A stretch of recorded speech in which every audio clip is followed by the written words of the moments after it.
Good evening.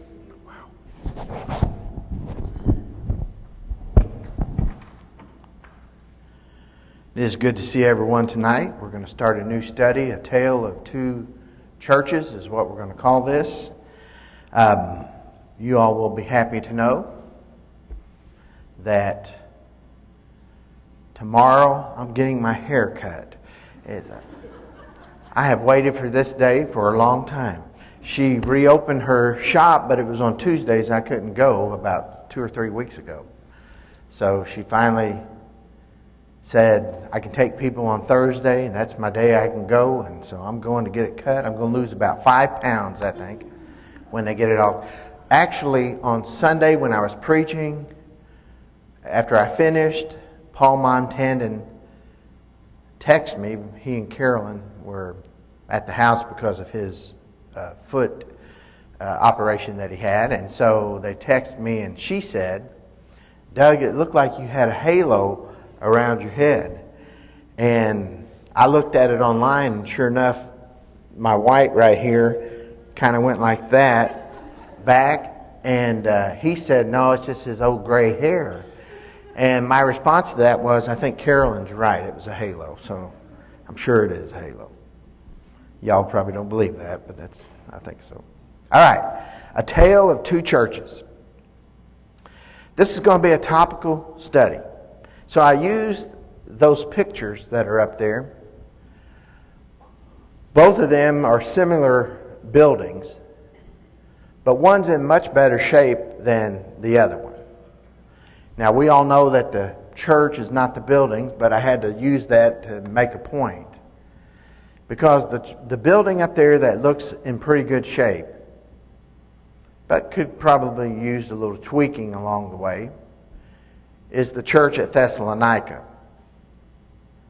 And then the one that really needs some help is going to represent the church at Corinth. This is a topical study. It's not a textual study. It's going to be an overview. It's not going to be a verse-by-verse study. Before the study, I thought it might be good to have a comparative way of looking at the church at Thessalonica that by and large did things right, and the church at Corinth that seemed to struggle in doing things right. And both of these churches were established by Paul close to the same time. And even though they were established at about the same time, they were worlds apart as far as spiritual maturity is concerned. And as I introduce the study, I want to borrow a line from Charles Dickens in his book, A Tale of Two Cities. Dickens says, it was the best of times, it was the worst of times. And the same would hold true for these two churches. For Thessalonica, it was the best of times, and for Corinth, it was the worst of times. Both Thessalonica and Corinth were well-known cities in their day, but they were known for much different reasons. Both of these cities were free cities. All that means is they were Roman occupied, but if you were born in one of those cities, you were considered a Roman citizen. So you were freeborn if you were born in either one of these two cities. They were both pagan cities, heavy into idolatry. And at the time that Paul was in the cities, they both housed a small Jewish population. You had to have 10 Jews to have a synagogue, and they met the criteria. Now, eventually, still in the first century, but after Paul is dead and gone, toward the end of it, 6,000 Jews are going to be brought in to Corinth to dig the canal that still exists today there. But they're going to be slaves as they're brought in. So it was after AD 70 that happened.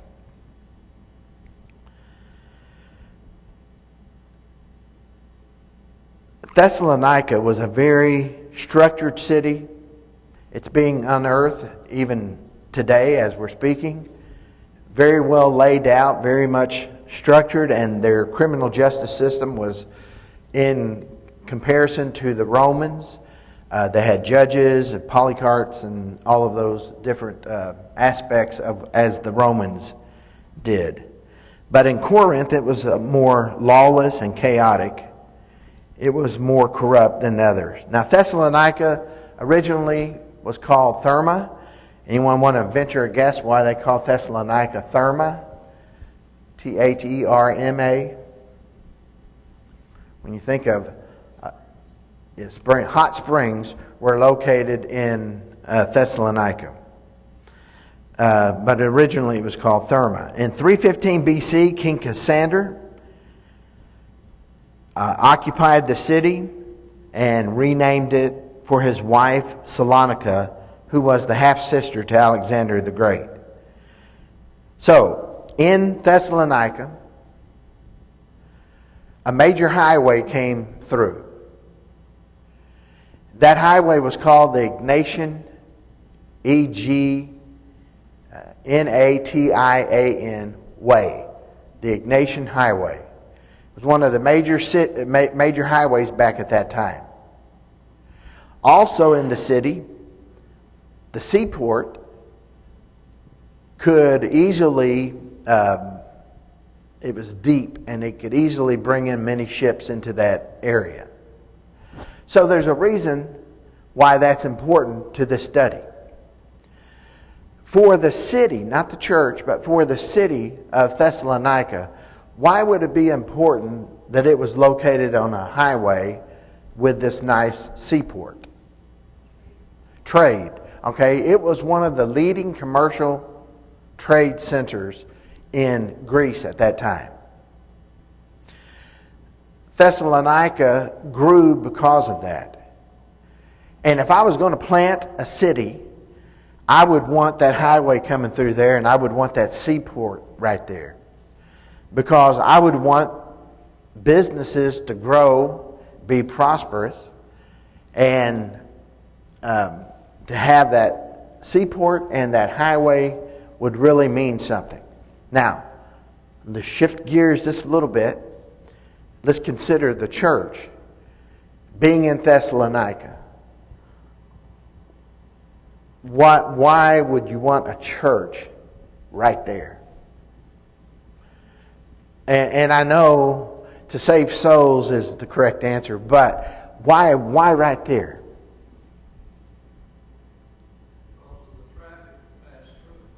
So, elaborate. So the traffic's passing through, so we get visitors come to the church, or for another reason? Okay, the commerce and all that happens, but someone said it over here. Yes, yeah, because it was easy to get on that highway. If you could convert people in Thessalonica, and then they moved on, they would have easy access to do that. Or if a person was coming through there and heard the gospel being preached, then he would be able to take that message on with him, either on a ship going to another destination, or on that highway going to back to his home or wherever. So it was in the perfect spot for a church to be planted there. However, there were a lot of obstacles that came along in that also. It might be true that the commerce part was important to the city, and it might also be true that the commerce part was important to the church too. Now, just think for a second. I don't know that we really in White House, we kind of, well, I may be in trouble saying this, but we kind of ride the coattails of Tyler a little bit. We don't really have an industry here. The school would be the closest thing that I'm thinking of, but we really don't have factories and things right here. You kind of go to Tyler or other places for that. But in Thessalonica, with all this gigantic distribution center that it became, there would be need to have workers. And so you could employ people, and the Christians were some of those that would have been employed. So it's kind of bothersome sometimes when I hear of a factory that shuts down or something, because one of my first thoughts is, I wonder how that's going to affect the church in that town. Whenever that factory shuts down and people have to leave and go some other place. And it does happen, doesn't it? And sometimes we get a little bit agitated with, how come we're not growing? And I don't mean here, but I mean, how come we're not growing and we don't take into account all the factors that sometimes play into that? Yes, La Vega. Don't forget, the Romans were renowned worldwide for building roads, some of which are still in existence now. They sure were. And what's the old saying? All roads lead to Rome. All right. So they wanted to make sure they can move armies and commerce also. So Thessalonica, their main exports was tobacco, soap, and fabrics. Of the letters written by Paul, the 13, the very first one he wrote was the letter to the Thessalonians. He wrote that around 52 AD, give or take a year either way. The population at that time was about 250,000. If you went there today, you would find about 1 million people living in Thessalonica. Like I said a moment ago, some were Jews, but not many. And as I said, they had to have at least 10 to have a synagogue, so they met that qualification. The Christians at Thessalonica were converted from the Gentile or the pagan population. And they really took Christianity seriously, and they held firm to their newfound belief, even though they faced strong opposition and persecution in the early stages of that church being established. First by fellow Thessalonians, and second by Judaizers. Now, again, let's stop here for a moment and let's think about the Judaizers. Well, you can imagine if you lived back at this time and you lived in a pagan society where idolatry was what was worshipped, and not Christianity, not Christ, but they all had their little gods and their idols. And if you think about going into that spot to try to preach the gospel and establish a church, you're going to be thrilled if you have even a handful of people that want to follow this new, as they called it, sect back at that time. They were well established in the pagan religions. And so it would be extremely hard to go in there and convert them. But when you did do that, can you imagine what some of your friends would say who didn't follow you into Christianity? They were still pagans. They're not going to sit around and let that happen without challenging you. So they persecuted them in that way a little bit. Now the other end of that, Judaizers came in right after. And they seem to have followed Paul every place that he went. And it's almost like they would say, what city has Paul gone to now? And then let's go over there. And so they would head that way, and they would do their best to disrupt what Paul just had established within that body of believers. Can you imagine how easy it would be if a person only became a Christian just for a few weeks, and all of a sudden their friends and families on them about that, and also now here comes this group of Jews in also, Judaizers that come in and trying to turn over what...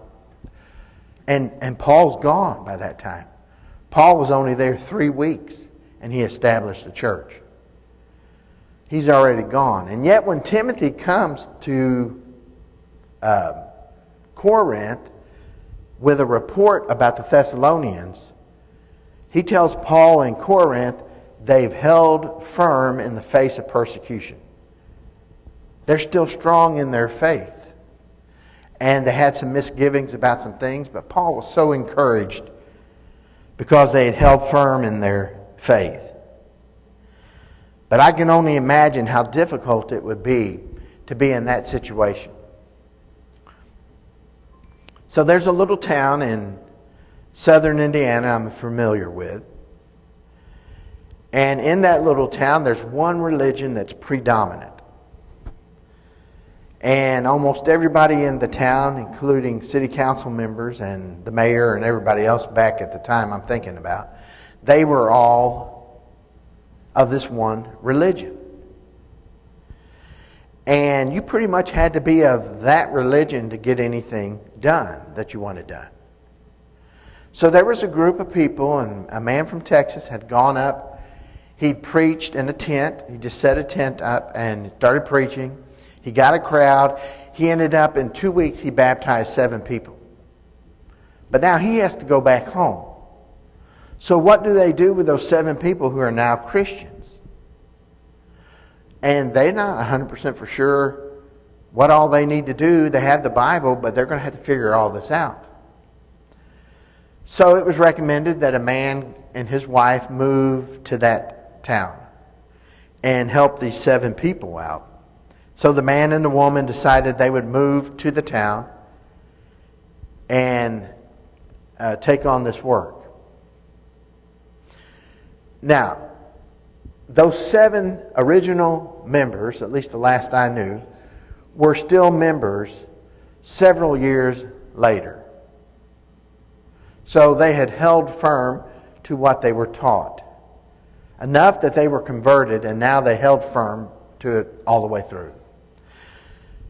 Not only were there 7 there, but there was about 70 more that were added to that number. So there was close to 80 people now in that town. But they still were having to jump through hoops whenever they wanted something done. We want to put a billboard at the end of the town, at the edge of each side of the town on the highway, main highway, to advertise. You can't do it. Well, why can't we? They have a billboard up. Well, they're the church. It's the way they're looked at. So you can't put your billboard. We don't need all these billboards advertising church. They're the church. And so, and this was in the 90s. And so they had to threaten to take that, to go to court in order to get the billboards put up. Well, on the other end of that, you don't really want to take that religion to court. But they were put in a situation where they might have to do that. So I'm trying to get you in the mindset of what it might have been like in Thessalonica. In that city of 250,000 people that worshipped idols, the church was established, and probably with just a few members.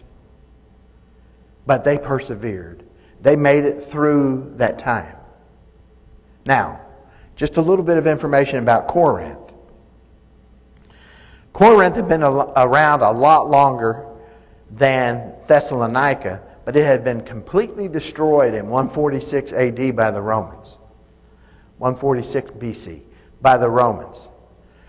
And so 100 years later, the Romans decide we're going to make this city a military post. And so they began doing what was necessary to do that. It was also on a major highway, the Appian Way. And it also had a deep harbor for shipping. It was known as a distribution center more than a commercial center. As far as people coming in, it was more of things going out.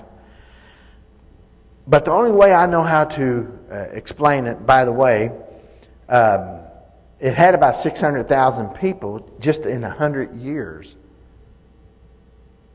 So over 500,000 people decided that's where they wanted to live.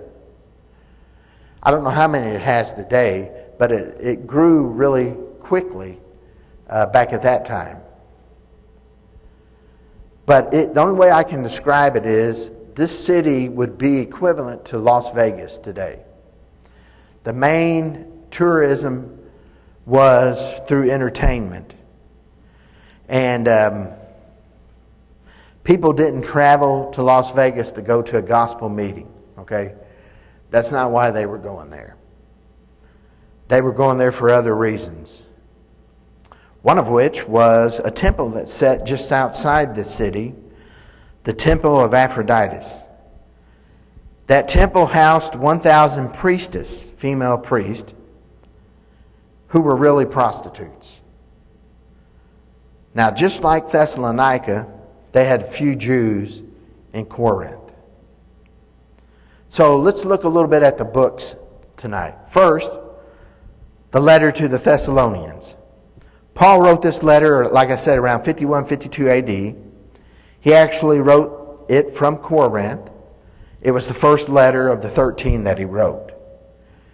It's important to remember at the time that this letter was sent to the church in Thessalonica. It had only been in existence for 6 months. And within 6 months, the first letter is being sent, penned by Paul. And then within 6 more months, the second letter is sent, around 53 AD. The first letter was sent to commend the brethren for staying faithful, even in the face of persecution. But they also had some misgivings about the second coming of Christ.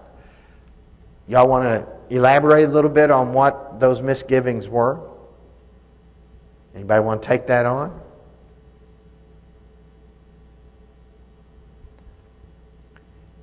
What if you might have already thought that Christ came and you missed it? Or what if you thought, my mom and dad passed away and the second coming hasn't happened yet, so do they just miss out on the second coming? Is it just the people who are alive when Christ comes back? And we know that's not the case, but they didn't know that. You see, they'd only been there for 6 months whenever they started having all these thoughts, probably with the help of the Judaizers who were trying to mess them up a little bit. So what ended up happening in Thessalonica, some of the brethren decided, because they thought it was going to happen within days, they also thought, I'm going to stop working, I'm going to sell my possessions, and I'm going to wait for Christ to come back. Some of them didn't think that way. Some of them kept working and doing the things they were supposed to do and going through life trying to tell people about Jesus, and eventually He's going to come back, but we don't know the time or any of that. And so what ended up happening was these good brethren, but were under a misgiving there, they ended up having, I'm just going to say it the way I would say it, mooch off of the other brethren who still had jobs, still were working, feeding their families. You know, that may be all right once or twice, but you don't want to have every night a group of people coming to your house that you have to feed. So Paul's going to try his best to explain to them that no one knows the time when Christ is going to come, and they need to work if they're going to eat. That's one of the main points of that book to the Thessalonians. All of Paul's visits to Thessalonica, all of his visit took place in 3 weeks, but I want to share something with you about that. That 3-week time that he was there produced a church that sent some of their members into eternity, into heaven. But he was 18 months, a year and a half at Corinth, and they had problem after problem after problem in Corinth. So it's not necessarily the length of time that you're someplace. Somebody can have a tremendous impact on the church in a short period of time. Others may have much more time, but hardly any impact. Several times I heard of people who were missionaries someplace would say something like this. I was in India, or I was in Pakistan or one of those countries for 7 years before I had one convert. And yet I just told you a story about a man that was from Texas that went up to southern Indiana and established a church in 2 weeks. Now, I'm convinced beyond a shadow of a doubt that we want God to be on our timetable. We want to have the success of the 2 weeks with the 7 members and not 6 years or 7 years with no members before we finally have a convert. That's just human nature. That's just the way we think. That's how we'd like to see it done. But in reality, it's not always that easy. The Corinthian church needed a lot of love and attention. And it's important to note that Paul still referred to them as brothers and sisters, even with all of the mistakes that they were making. And I love that, and I use that quite frequently. Sometimes we'll get a little agitated with each other in the church, and we'll start maybe saying some things about others that maybe we ought not to. And we might even go as far as to say, I'm not sure they're even a Christian, but I want to tell you something. Right here, Paul says, these are my brothers and sisters. And man, they were doing a lot of things wrong in Corinth, but he still called them brothers and sisters. It's equally important to remember that even with all of their struggles, there was an effort being made by the Corinthian church to get back to where they needed to be. And all of us in here can applaud that. Even with all those mistakes, and we look at them and say, how could they be making all of these mistakes? There was still a desire that they had to do what was right. And in my mind anyway, I could say I would like to be a member of a church that thought that way. So today when people will periodically say, oh yeah, Churches of Christ, y'all are trying to restore the first century church, right? Yeah. And they'll say like the one in Corinth. And they do that, you know why they do it, but that's what they'll do periodically. My response to that is generally, well, why did you pick Corinth? Why couldn't you pick Thessalonica? Or why couldn't you have picked Philippi? That was a great church. Why'd you go to Corinth for? But my other response sometimes is, yeah, like the one in Corinth. And they pull back and look at you and you say, because they kept trying to get it right. They were not a success story other than the fact that they kept trying to get it right. And no, I do not want to be a part of a church that gives up on trying to get it right. Because in this world, in this town, in this world, we have many of those churches that didn't get it right. And we're only Christ's church if we strive to get it right. We have to make that application in our mind. We have to seek out to do things the way Christ wants us to. And when we mess up, and we will, individually and collectively, when we mess up along the way, we need to repent and we need to get it right. So they certainly had a reputation in Corinth to overcome. The town had a very sinful reputation. First, there was that temple I made mention of, the temple of Aphrodite, which promoted prostitution. Second, there was a shady business reputation of the Corinthians in their businesses. It was said, don't ever turn your back on a Corinthian. And it was said, when you're dealing with a Corinthian, always keep your eyes on the scales. Third, there was the thought that only bad things would happen to you if you went to Corinth. Now, I'm just telling you, that's the exact same way I think about Las Vegas. So that's why I said that about Las Vegas a moment ago. I don't really see much good that can happen in Las Vegas. And so there may be people that like to go there. Maybe they go for other reasons that I don't know of. But it just doesn't seem like. My mom and dad used to tell me. They would say, always be home by midnight because nothing good happens after midnight. And that's the same thought I have with Corinth. Just not much good could happen in that city. Fourth, there was the church at Corinth, which was made up of Corinthians. The very people that we're talking about that were shady and all of that. Some of them had to step out of that lifestyle, and maybe they didn't step completely out of it. Maybe that's the problem with all the discourse that took place in Corinth. So not only did the town have a problem, but also it introduced itself into the church there as well. So the main reason Paul wrote this letter to the church at Corinth was to correct their ungodly behavior. This letter to the Corinthians was very stern. Paul didn't beat around the bush. He was straightforward with them. Some might even say he was harsh with them. Paul expected the church to read this letter that he sent and then to make the corrections. Or third, otherwise he'd pay them a personal visit, his words, not mine, with a strap.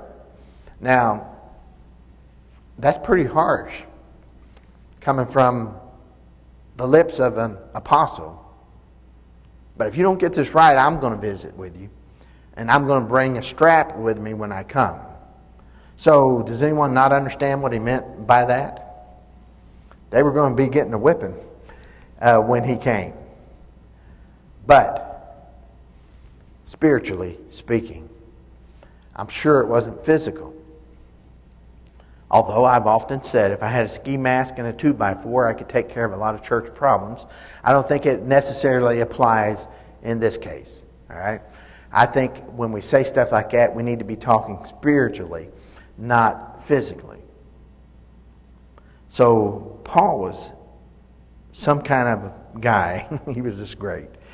However, I have to say that they really wanted to get it right.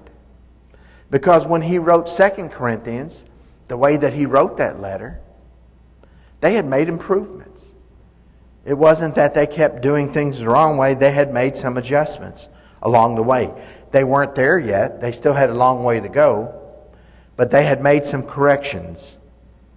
So, just for our thought discussion tonight, I'm going to ask these questions and give me some feedback, if you will. You are single.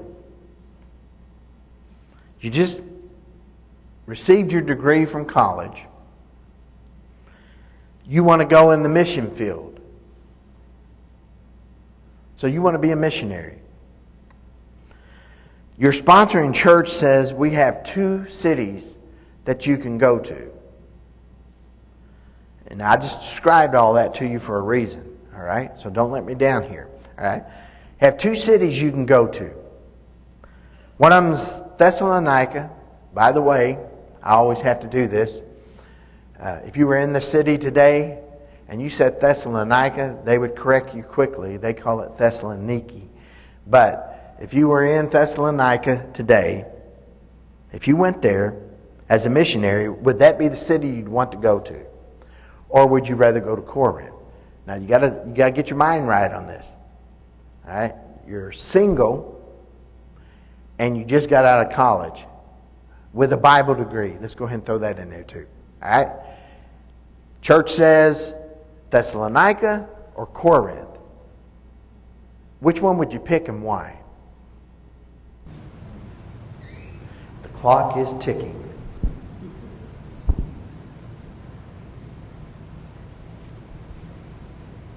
Oh, I've got all night. So.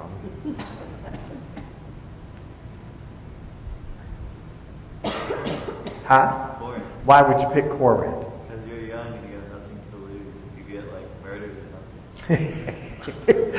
something. So he would pick Corinth as a young person. Now, let's play that out, okay? Let's play that out a little bit. Why would a young person want to go to Corinth?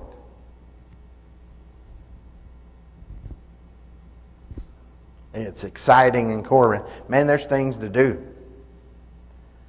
You know, I'm not just going to be at the church building all day. There's some things I can do. There's theaters, and there's this, that, and the other. And there's, now there's some bad things you can do too, but there may be a lot of good things also. Not all entertainment is bad, all right? Yeah. I think it's more like you'll have more opportunities, like to talk to different people. It won't be like as easy. You know, like you're more up for the challenge. Okay. So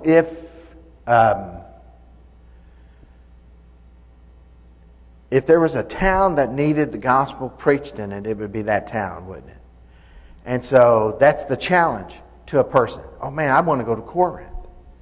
Well, we thought you'd pick Thessalonica. No, I want to go to Corinth because that town needs the gospel. And plus there's other things I can do while I'm there too. Not that there's not stuff in Thessalonica. Now, I know maybe the question only appealed to Caleb because he's getting ready to go into college. Maybe some of us can't think back that far to college. But I can think back. And if I was picking one of those two cities, I probably would pick Thessalonica. Number one, however, I'm going to share something with you. I picked Miami when I came out of college. And this was in the 80s. You know anything about Miami in the 80s, early 80s? It was not... Why did you pick it? Out of necessity. I was supposed to move to Houston. And my friend and I, who graduated at the same time, his brother was a deputy in Houston. And we were going to move to there. We were going to live with him for a while until we could... And he was a deputy who got beat up pretty bad the day before we were supposed to go. So we said, where are we going to go? And he said, he was all right. And he said, where are we going to go? We can't go there right now. And so we said, let's go to Miami. And so boom. We went, see, when you're young, you can do that, Caleb. You can just bounce around wherever you want to go. Yes? I think it's kind of two schools of thoughts right there because one, you know, you can go to a church that's good and established and you can have an easy ride at Thessalonica, the church is going good, or you can go to Corinth and there's opportunities to have fun there. You may struggle with church, but your social life won't struggle. Yeah. So there's two different. Okay, good. Any other thoughts? Ladies, you can chime in here too. Okay, secondly, you've been working at a secular job for 10 years. And it's a good job. You're doing all right. You have the urge to preach, though. And little by little, at the church you've gone to over those 10 years, they've let you fill in when the preacher was gone, and you liked doing that. And so you want to do that. You're married. You have 3 young children. The church says we've got 2 works. We need someone at each of these works. Which one would you pick? Thessalonica or Corinth?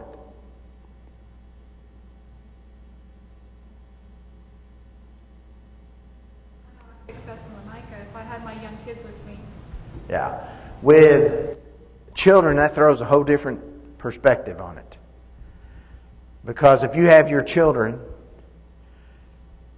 I actually had our next door neighbor. There was 3 of us boys, and then the next door neighbor was a Baptist minister, and he had 3 daughters. And we were really good friends. I mean, really good friends. And his dad was there in that little town about the same length of time that my dad was, about 8 years. And we moved, or my mom and dad moved, and my sister, the rest of us were really out of the house by then. But those 3 girls went with their mom and dad when they moved to Las Vegas. And 2 of them still go to the Baptist church, but one of them has passed on now, and it was because of the lifestyle they were living. So they took a little bit of a chance. It could happen any place, I know. They took a little bit of a chance, and they went to this city, and one of them didn't survive that move, really. Maybe that's not fair for me to say, because it was that individual's choice to do whatever they wanted to do. But that's what happened. Any other thoughts on that one? Think about it a little bit. Because Think about what the person's willing to give up. They're giving up that good job that they have, and they're moving to the city, Corinth, if they choose it, that is extremely corrupt, and they're taking a chance on taking their kids to that city. I think I would also pick Thessalonica in that situation. But again, it's no guarantee, is it, that things are going to turn out great if you pick Thessalonica. Something that we sometimes forget on scenarios like that is that the children have the ability to decide. And as much as parents might want to say, no, you're going to do this, there's going to come a time when you're not going to be able to say that anymore. And the child may just tell you, I appreciate the advice, but I'm not going to do it the way you just said to do it. And that's a hard blow when it happens, but it does happen. And in that environment of Corinth, you think about for a second, in that environment in Corinth, all the problems that could come about because you chose to go to that place. Yes? I mean, if you think about it as well, Thessalonica, even though the church was thriving there, the city has problems as well because it's got a port, it's got a travel, it's got travel through the city. I mean, back then there was corruption everywhere. Oh, yeah. So, it's no stranger to, all of those problems. It just didn't have that much in the church. Right. Now, and so let's just for a second think about that. Because I'm being a little bit rough on Las Vegas, but you've got Las Vegas here. And you have Dallas. Does anyone think that things don't happen in Dallas that happen in Las Vegas? They do, don't they? Or Nashville, Tennessee. They happen in both those places. The degree to which it happens may be more in one city than the other, but the opportunity is going to present itself to those kids that move to that city when they get older. The opportunity will present themselves to do probably as much in Thessalonica as it would in Corinth. Right. Well, think about this. Think about if you're literally trying to convert somebody out of a mindset that thinks that prostitution is okay religiously at the temple, to convert them out of that to say you cannot participate in sexual misconduct. Now, if your mindset has been that way, how in the world are you going to do that? That's going to be a tough bill to sell. Okay, third and last one. I'm sure you'll talk for 13 minutes on this one and we'll be finished. All right. You're good at talking to people about Christ. You love doing that. You've decided that you will be moving to one of these two cities. You want to move to that city to have the greatest impact you could have for the church. So you're not even considering yourself. You want to move to a city so you can have the greatest impact for the kingdom of God. Which of those two cities would you want to move to and why?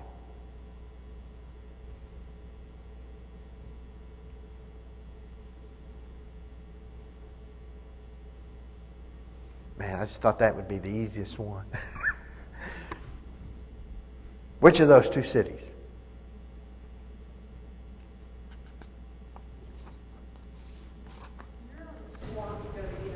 Ah, thank you. If you've got God with you, then you want to go and... That's really the right answer. The right answer is really you would want to go to wherever you could do the most good for the kingdom of God, whether it be Thessalonica or whether it be Corinth. Now, I thought you might go with Corinth because it really needed that spiritual individual to go there and to preach. And the church needed that because it struggled so much. But if we say just that, then we're leaving out all the souls that are in Thessalonica that need a good, solid preacher there also. So, my dad never had the opportunity to go to Las Vegas, and I'm glad that we didn't move there. But I could see the worth of a man thinking, I want to have, not for vainglory, but I want to have an impact on the church. And I don't know of a city that might need a preacher more than Las Vegas would need a preacher. And the same thing would hold true for, but that's not to diminish the other one. They also need the gospel being preached to them at that place. Yes? Thessalonica might be more receptive to the word if they don't have such wicked ways as Corinth. It may end up being the biggest impact in this conversion. Yeah, I mean, you could go to Thessalonica, and because they don't have they have the same sins, but maybe not to the degree that Corinth does, maybe people would be more willing to listen. On the other hand, you could go to Corinth and people be so down on everything that's happening that maybe they are receptive to listen. Both these places, churches were established. And for a time period, everything went along fine in those places. But all of a sudden in Corinth, they started running into a bunch of problems. And I just would say we could do the same thing if we're not careful. We could start having problem after problem. Yes? Well, that's when you just turn to God in prayer and say, where do you need me? Lead me where you need me. I have in times past said a prayer something like this. God, I don't know what to do here. I don't know where you would have me to go, but I really want to be of the most benefit to the church that I can be. So, help me to understand where you want me to go. In other words, let it work out to where there's not a question in my mind, this is where you want me to go. And sometimes I've said, and sometimes I've turned that down after I was shown a door. That's where I should go. I mean, I've literally said in my prayer sometimes, I want, when I go to this work, I want, this when I was younger, I want to be able to work with the youth. I want to be able to work with the young adults. I want to be able to work with the congregation as a whole. And a job came open that met those three criteria. Now, they weren't just looking at me. They were looking at other people. But it met those criteria that I had prayed about. And even then, I ended up not going to those places, being offered the job and turning it down. But it is, to me, interesting that we sometimes pray the prayer and then we don't accept the answer that is given. Any other comments? We are finished. We're going to get out about 5 minutes early, but we're going to have a prayer first. Let's bow our heads. God, thank you so much for the day that you've given to us, and thank you for the blessings of this life. Thank you for these two churches that we're studying about. Thank you for the maturity of one, and we can learn great lessons from that. Help us to learn great lessons from both of these churches. And help us to strive to be and set the example that we need to in a godly way. But when problems do come along, God, help us to be able to ask you for your forgiveness and then to focus on what you would have us to do to make things right. Bless us in our study and bless us here at this church. Strengthen and encourage us and build us up in your service. In Christ's name, amen. Thank you all for being here tonight. Let us rise up and build in the name of the Lord.